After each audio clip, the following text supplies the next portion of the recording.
मुझे बोलने और मिलने का मौका मिला। मैंने लोगों से पूछा कि क्या परिवर्तन दिखाई दे रहा है, दो सरकारें एक ही पार्टी की है, कोई परिवर्तन नहीं दिखाई दे रहा है। आज भी अगर हमारा किसान गरीब डीएपी की बोली लेने जा रहा है तो डीएपी की बोली पहले तो मिल नहीं रही, अगर मिल भी रही है तो पैसे ज्यादा देने पड़ रहे हैं और 5 किलो उसमें से पहले ही साफ हो चुका है। संघ में एक बोतल भी छोटी सी दे रहे हैं तो डीएपी मिल नहीं रही। हमारी माताओं बहनों को, गरीबों को जो कभी गैस सिलेंडर दिए गए थे अब भरवा नहीं पा रहे उनको। पहले थोड़े पैसे में भर जाते थे, अब बहुत पैसा देना पड़ रहा है, नहीं भरवा पा रहे। ये जो 108 की एम्बुलेंस थी गरीबों की वो भी खराब कर दी, पुलिस वाली सेवाएं वो खराब कर दी। जब बीजेपी को वोट चाहिए था तो गरीबों को चना दिया जा रहा था खाने के लिए, और जैसे ही वोट ले लिया जाने कौन सा बहाना दिया, अब चना गरीब को नहीं मिल रहा है। वो नमक जो मिला था जिसकी कसम दिलाई गई थी वो कांच का नमक नहीं था, वो ऐसे ही भर के बनाया था। हमारे गरीब जानते नहीं कि नमक कैसे बनता है। भारतीय जनता पार्टी ने जो नमक गरीबों में बांटा वो गुजरात के समुद्र के किनारे गड्ढे बना दिए, गड्ढों में पानी भर दिया। पानी जब सूख गया, जो नमक वहां इकट्ठा हुआ उसको भर करके पैक कर करके उत्तर प्रदेश की जनता को बांट दिया, जिसमें कई जगह नमक में पत्थर थे, कांच था। और गरीबों को जब वोट मांगने आए तो बीजेपी के लोगों ने कसम दिलवाई कि तुम्हें नमक अगर खाया है तो वोट बीजेपी को ही दे देना।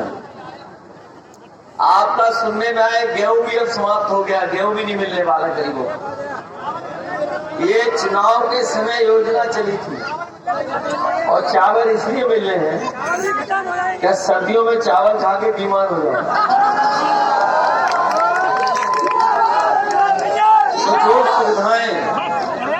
जो सुविधाएं गरीबों को मिलनी चाहिए थी वो सरकार ने केवल चुनाव के लिए दी, और चुनाव जैसे ही खत्म हो गया उसके बाद वो योजनाएं खत्म हो गई। जिस तरह महंगाई बढ़ी है हम और आप लोग कल्पना नहीं कर सकते। बीजेपी बड़े बड़े दावे कर रही है कि नौकरी दे दी है। आप हमें बताओ, इस गांव में और आसपास के लोग खड़े हैं, दिल्ली और लखनऊ में सरकारें इनकी हैं, इस गांव में बताओ कितने नौजवानों को नौकरी सरकारी मिल गई। हमें गांव वाले लोग बताएं कि कितनों के परिवार में सरकारी नौकरी लग गई है। और पास बने रहना, धरना देते रहना, नौकरी नहीं मिलने वाली। अभी फौज की भर्ती निकली थी बगल में फरक्काबाद में, आपके पड़ोस में नौकरी निकली थी अग्निवीर की। जो नौजवान थे बड़ी संख्या में फॉर्म भर के आए, 1,26,000 नौजवानों ने फॉर्म भरे। बड़ी तैयारी के साथ नौजवान पहुंचे वहां पर, लेकिन 2,000 लड़कों को भी फौज में भर्ती नहीं मिली। और ये जो फौज की भर्ती है ये अधूरी भर्ती है। ये फौजी में जो भर्ती हो रही है वो फौजी नहीं बनाया जा रहा है। केवल आपको ट्रेनिंग मिलेगी, कुछ वेतन मिलेगा, और जब तक आप ट्रेन हो पाएंगे तब तक आपको घर पहुंचना पड़ेगा, घर वापस जाना पड़ेगा।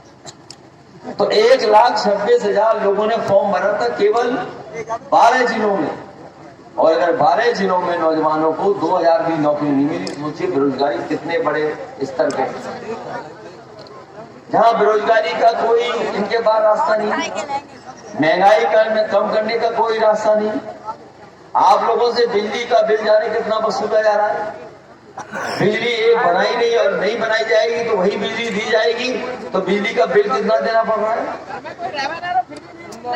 और अगर आपने बिजली का बिल नहीं दिया तो FIR आपको बोनस में मिलेगी। और कब तार कट जाएंगे तो पता ही नहीं है। इन बीजेपी वालों ने एक भी सब स्टेशन नहीं बनाया। अगर एक भी सब स्टेशन बनाया हो तो बताएं भारतीय जनता पार्टी के लोग। तो जब सरकार कोई काम ही नहीं कर रही, इसलिए हम आपसे अपील करने आए हैं। नेताजी ने बहुत बड़े बड़े काम किए। नेताजी का एक एक फैसला आज भी लोगों को याद है। आपके आसपास के परिवारों के लोग फौज में जो नौकरी करते होंगे वो जानते होंगे कि जब कभी जवान शहीद हो जाता था तो उसकी केवल वर्दी, मेडल या कुछ कपड़े घर पे पहुंचा दिए जाते थे। उन्हीं को देख करके लोग